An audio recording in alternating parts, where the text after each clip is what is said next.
Life time open challenge. జీవితకాలం మీకు సవాల్ చేస్తున్నాను. లైఫ్ టైం ఛాలెంజ్ అంట. ఈయన ఒక పాస్టర్ గారు. దేనికోసం లైఫ్ టైం ఛాలెంజ్? యేసుక్రీస్తు పుట్టాడు అంటున్నారు మీరు, దేవుని కుమారుడు అంటున్నారు. ఆయన పుట్టలేదు, ఆయన కూడా దేవునిలాగే యెహోవాలాగే వచ్చాడు. ముగ్గురు యెహోవాలు. వీళ్ళు డిబేట్కి రారో మురుగుతారంటే ఆ నోడించేసాం ఈ నోడించేసామంటారు. డిబేట్లకి రారు, కుక్కలేళ్ళు మురుగుతారంతే. సవాల్ చేస్తేనేమో దాక్కుంటారు. అందుకే ఇప్పుడు నేను లైఫ్ టైం చేస్తున్నాను. ఎవడైనా రావచ్చు, పెద్దోళ్ళు వస్తారా చిన్నోళ్ళు వస్తారా, రండి లైఫ్ టైం అని ఛాలెంజ్ చేశాడు. ఊరు ఆయన ఎంత గట్టిగా ఛాలెంజ్ చేశాడు బాబు. సర్లే పాపం ఏం సబ్జెక్ట్ ఉందో, దీనికోసం ఇతని దగ్గర ఎంత సబ్జెక్ట్ ఉందో, ఏం పొట్టుందో, ఒకసారి అసలు ఇతని సబ్జెక్ట్ చూద్దాం అని ఈ ఛాలెంజ్ చూసిన తర్వాత ఇతని సబ్జెక్ట్ ఏముందని చూశాను. చూసిన తర్వాత ఇతను ఏమన్నాడో ఒకసారి చూద్దాం. చూడండి. ఆయన దైవత్వం, ఆయన దేవుడు.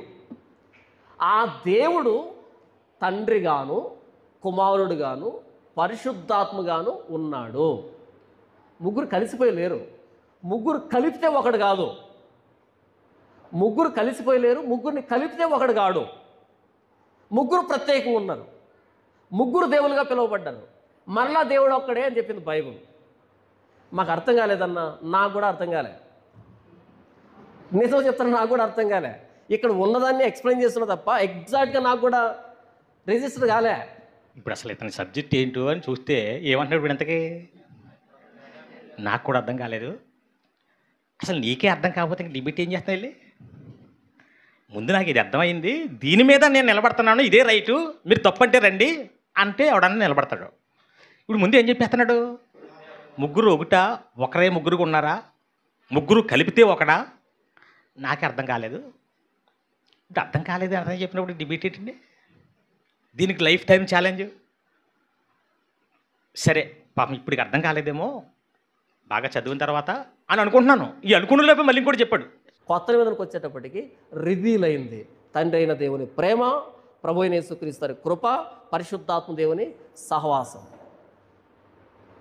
దేవుళ్ళు ఎంతమంది? ఒక్కడే. పరిశుద్ధాత్ముడు ఎవరు? యేసుప్రభు ఎవరు? దేవుడే. తండ్రి ఎవరు? దేవుడు. తండ్రి యేసుప్రభువా? యేసుప్రభు పరిశుద్ధాత్ముడా? ఈ ముగ్గురిని కలిపితే దేవుడా? కాదు. ఈ ముగ్గురిని కలిపితే దేవుడా? ఈ ముగ్గురిని కలిపితే ఒక్క దేవుడు కాదు. లేదా ఈ ముగ్గురు స్ప్లిట్ అయితే ముగ్గురు దేవుళ్ళు కాదు. ముగ్గురు వ్యక్తులుగా ఉన్న ఏకదేవుడు. ఎలాగన్నా నాకు అర్థం కాలే. నిజంగా నాకు కూడా అర్థం కాలే.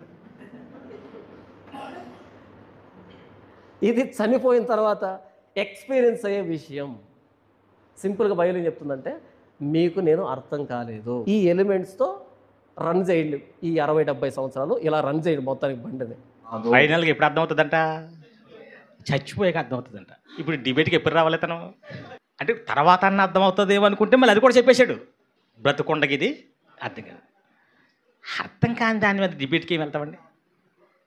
కొంతమంది కింద కొంతమంది ఉంటారు. ఇప్పుడు ఎదిగో సవాల్ చేశాడు కదా అతను, వెళ్ళొచ్చు కదా, ఎందుకు ఈ యూట్యూబ్లో పెడుతుంటారు, ఇలాంటివి ఎందుకు మాట్లాడతాను, ఇంకా రమ్మన్నాడు కదా, నాకు అర్థం కాలేదన్నాడు. మరి అర్థం కానితో డిబేట్కి ఏమి వెళ్తామండి? రవి, నాకు అసలు ఇంగ్లీష్ అర్థం కాదు, నాకు అసలు రాలేదు, ఈ జీవితంలో రాదు కూడా అన్నాడు. ఇప్పుడు ఏం చేయాలి మనం? సరే ఇంకా ఇంగ్లీష్ ఎందుకు అతని కోసం తెలుగులో మాట్లాడదా అనుకోవాలి. రవి మీద పోటీకి వెళ్ళి ఇంగ్లీష్ కోసం అన్నాడు అనుకోండి, అసలు రాడని పాప అది చెప్తుంటే కానీ సవాల్ చేస్తున్నాడు. ఎవరు? రవి.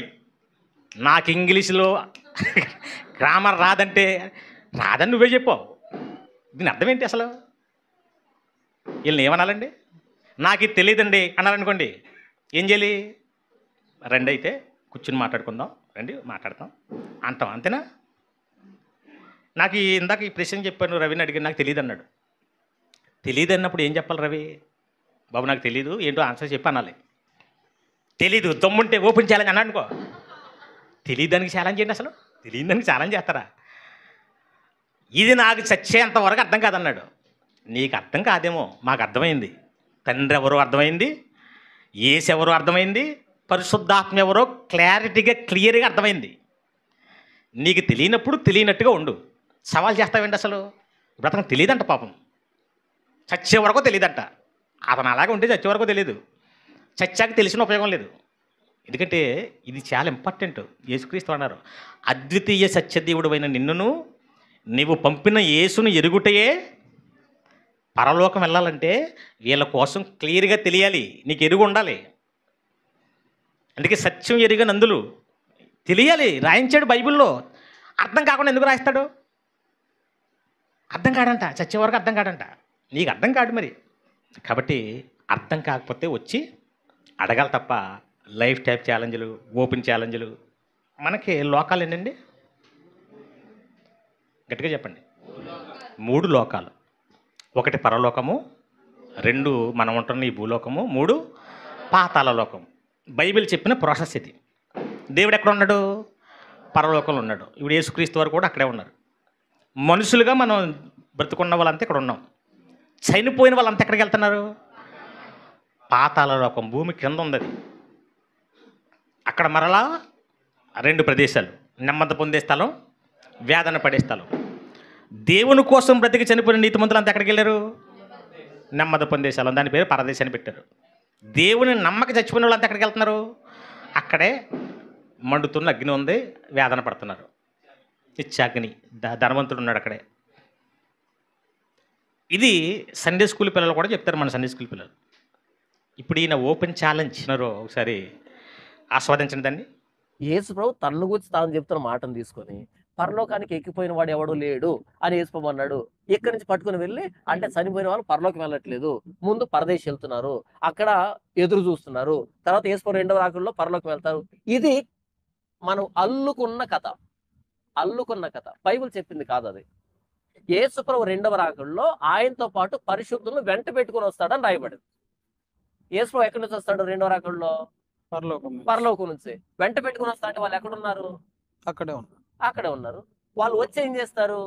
వారి దేహాలను తీసుకుని మరలా ప్రభువుతో పాటు వెళ్ళిపోతారు. పునరుత్థానం అంటారు దాన్ని.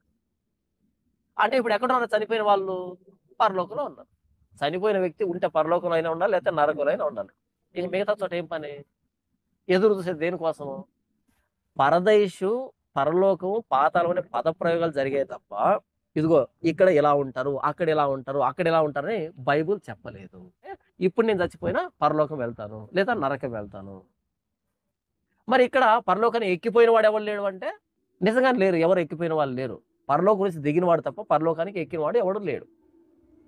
ఈ యేసు ప్రభు స్థాయి ఎవరిది లేదు. మనం చచ్చిపోయి పరలోకమో నరకం వెళ్తున్నాం. ఇప్పుడు నేను పరలోకం వెళ్ళారనుకో, మరలా వచ్చి చెప్పేది ఎలా? రాగలనా? నేను రాలేను. కానీ ప్రభు యేసుక్రీస్తు ఏమంటున్నారు అంటే, నేను దిగిన వాడిని, నేను ఎక్కేవాడిని, నేను మీతో మాట్లాడతాను, నేను చెప్పే ప్రతి మాట పరలోక సంబంధమైనది.